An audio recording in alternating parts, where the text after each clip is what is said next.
Tuesday Live, everybody. We're here on Giving Tuesday in Philadelphia from Benjamin's Desk live. Happy National Day of Philanthropy, Shelton. Happy Giving Tuesday Live. Brian, Envy McKee, all here with us today. Yes. And all of you are with us. Brian, tell people more about what Giving Tuesday is and how it came to be.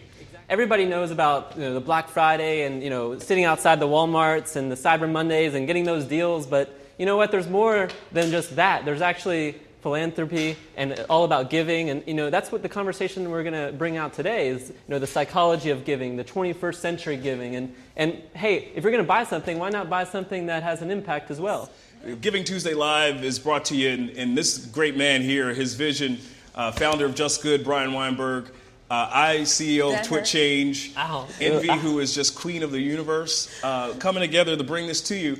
And so there are literally over 7,000 events that are happening right now somewhere in the world today, December 3rd. And I just heard that over 170,000 tweets. Yes! And by the way, awesome. We've got it right here, hashtag GT Live. It'll come up on our screen. We'll be able to interact with you in real time.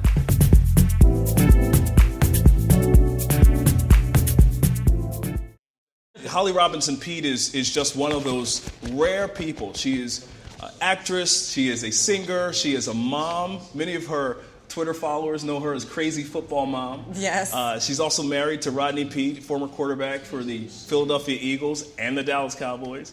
Whoa. And the USC Trojans. I put it all out there. Put it all out there. But Holly's going to join us, and we're going to talk about her foundation and the work she's doing. Hey guys. Hi. So, welcome to Giving Tuesday Live. Happy Giving Tuesday. Why is a day like Giving Tuesday so important to Holly Robinson Peete?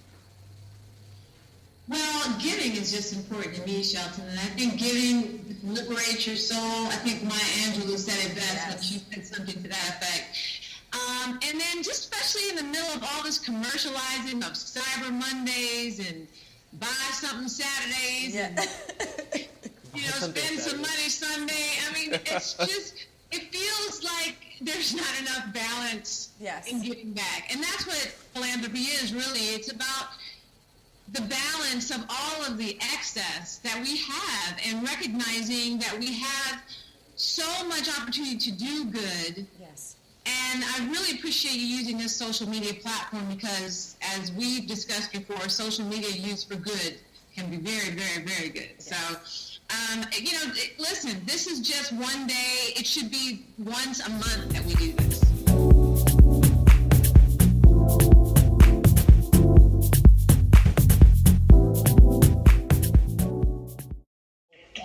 Our next panel is about the psychology of giving.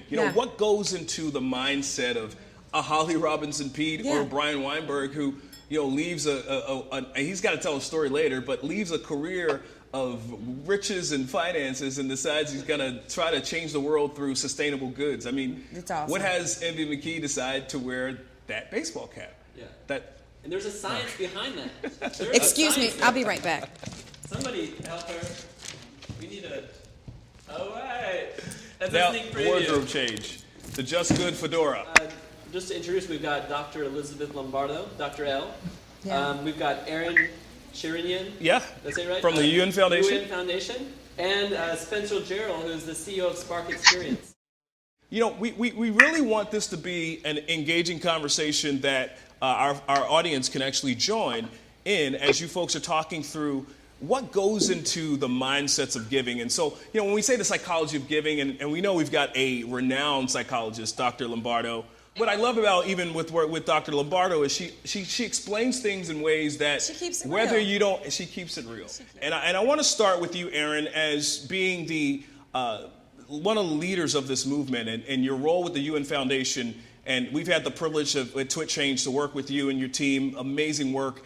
As you look at the landscape of what Giving Tuesday has become, how much the genesis for this day. How much did the psychology or the working and appealing to people's reasons to give, and this being the type of season where folks are giving more, what in that influenced you and the folks from 92nd Street Y, Henry Timms, to launch Giving Tuesday last year? We said, let's learn from people what what they're saying when they say, I give because. And that phrase, I give because, has been a really great classroom for us and it's taught us a couple of things. It's taught us we're onto something at times, and it's also taught us that sometimes we're just not listening. We're not getting it. And so we're learning a lot, and we're learning mostly what we still need to learn. And, Dr. Lombardo, I want to toss it to you and talk about, we are using this word psychology, right? What is it about giving back, being active that provides personal satisfaction? Yeah, so there are a couple of components that go into the psychology of giving and why it's so positive. Obviously, the person who receives gets a lot. But what we find in the research, when we're looking at brain studies, is people who spend money on themselves, they get kind of that hedonic, that quick high, this is a great, beautiful dress, it's a good chocolate chip cookie, it's here and it's gone. Yeah. But people who spend money on someone else, they get that quick high, but then they have a longer lasting high, if you will, because what happens is this part of our brain that's activated has to do with that social component. We're human beings, and so part of giving helps us feel more connected. Being connected to other people is one of our absolute needs as humans. Spencer, welcome. I'm excited to just hear what you have to say because I know it's going to be awesome. Spencer? Hello. My background in an interest in the psychology of giving stems really from two places. One in my professional side and also in my own personal life and that innate curiosity. On the professional side, Spark Experience is a company where we design websites, apps, campaigns, marketing strategies, social media strategies, but half of the company are PhD cognitive psychologists and behavioral scientists of different types. And so what we do is we study psychology, and we study how people act, behave, and interact. And then we take that knowledge and we apply it to designing things, really anything from the chair you're sitting on to the television screen and Twitter feed behind you, so that we can leverage what we know about human beings and make sure that we're designing accordingly to create motivations. And then through life and personal experience, which I'd love to talk about during the session, that application of psychology really started to be something that I was interested in the giving realm. And what does that mean? And why do people give? And what effect does that have on us?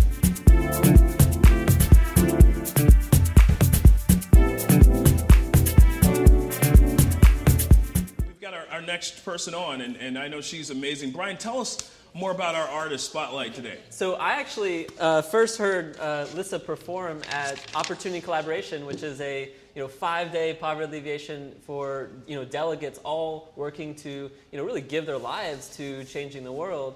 And she got up there, and I was just like, whoa, like who is that? And so I'm lucky enough to have called her up last minute, literally last minute, and she said, I'm ready to rock for a Giving Tuesday Live. I'm excited to, introduce her and her group. Yay! And she's gonna. Well, hold that thought because I have to change my hat. You have to change your hat. All right. Can you get me one too? Yes. I don't have a hat. Or Shelton.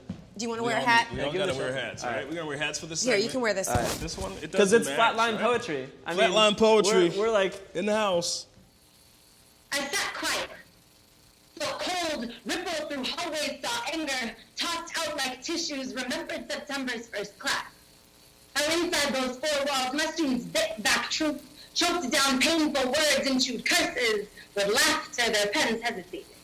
Mouths repeated lyrics, ears had digested. They were so humid then, but now they are never anxious, always testing, expecting the Monday when I no longer show up because, let's face it, they tell me, that's what you people do this class. I'd start with a smile and leave with a headache. I swore I would never abandon them, but then someone put bombs in our streets, lit up the sky, and made death sound like fireworks. Then I found myself unable to be with them. Then I yearned for my four walls, for my classroom headaches, for those young faces that I knew would have something to say about all this. When I got there, they didn't need me. These barely past puberty pillars stood angry, said, violence happens every day for us, said, it plays out on the stages of front porches, street corners, school hallways, said, stop. We don't want to hear about the Boston Marathon bombing, said, we don't want to talk about the Boston Marathon bombing, said, we don't want to write about your Boston Marathon bombing, said, stop. I sat still. could give 2 hours of freedom in one poetry class in that moment.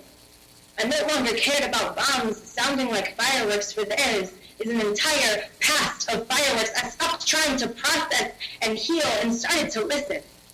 I found poetry in the aisles of a basement church. In the encouragement of a teacher. In the wallpaper of a library flyer. In the memory of late-night phone calls. In the cadence of 7 artists' voices, I realized what it meant to feel words. So feel them. Because poetry is not just written. It is heard.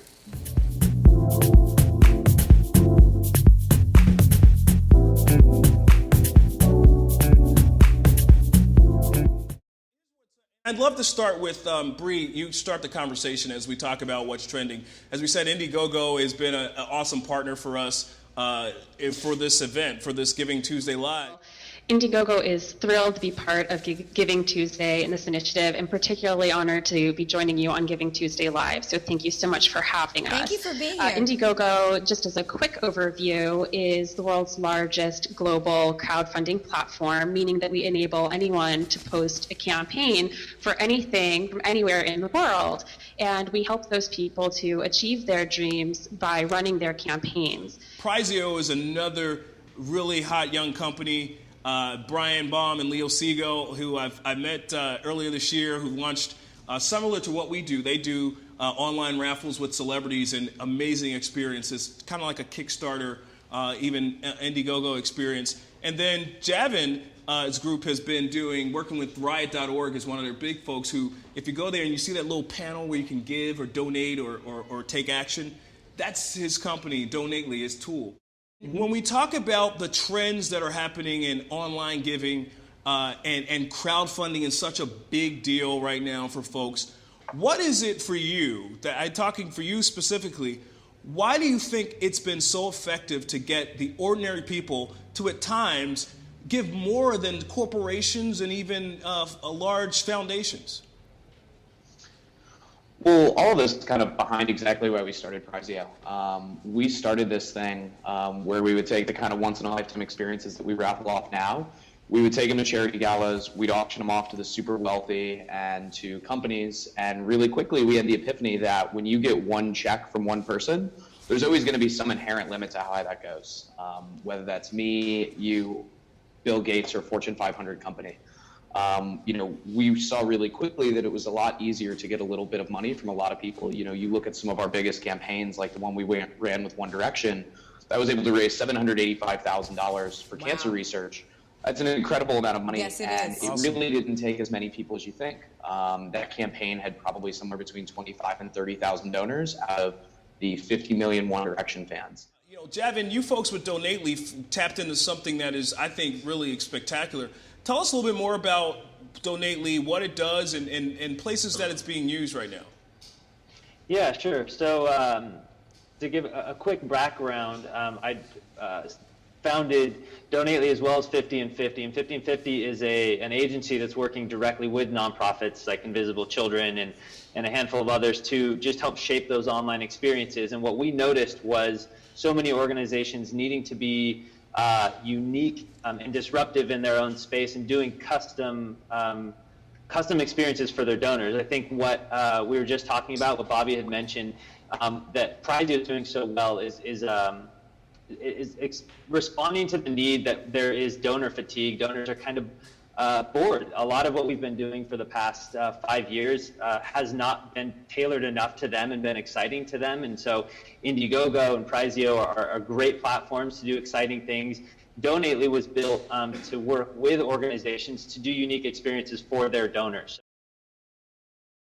Visit us at twitchange.justgood.org. Please be our friends. No, we love all of you. This is great. Keep it trending all day. We're going to get on social media and say thank you to a lot of people. Giving Tuesday Live is a wrap.